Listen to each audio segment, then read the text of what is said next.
बिलावल भुट्टो ज़रदारी पारां 7 अक्टूबर ते जमायत इस्लामी जे इसराइल मुखालिफ़ एहतजाज में शिरकत जो ऐलान कयो वियो आहे। जमायत इस्लामी जे अमीर हाफ़िज़ नेमो रहमान वफ़द जी सूरत में ज़रदारी हाउस इस्लामाबाद पहुंची बिलावल सां मुलाक़ात कई।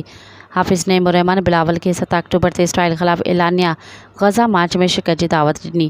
ज़रनि मूजिब ॿिन्ही जमायतुनि जे सरबराहनि विच में मुलाक़ात दौरान आईनी तरमीमनि ऐं मुल्क जी सियासी सूरतहाल ते बि ख़्यालनि जी ॾे वठि कई वई।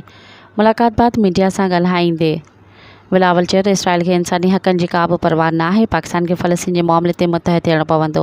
हुन चयो त पीपल्स पार्टी ऐं जमायत इस्लामी फ़लस्तीन मामले ते सदाईं सभिनी खां पहिरीं आवाज़ उथारियो आहे। पाकिस्तान में सियासत खे नफ़रत में बदिलाइण जो कल्चर आहे। अहिड़नि मामलनि ते इख़्तिलाफ़ विसारे हिकु थियणु घुरिजे। हाफ़िज़ नेमो रहमान चयो त इसराइल गज़ा जे मुसलमाननि जी लाॻीतो नसलकशी करे रहियो आहे। अफ़सोस आहे त दुनिया में केर बि इसराइल खे रोकण लाइ आवाज़ नथो खणे। मज़ीद ख़बरनि ऐं तफ़सीलात लाइ विज़िट कयो असांजी वेबसाइट www.awamiNewsHD.com ऐं ॾिसंदा रहो अवामी न्यूज़ HD।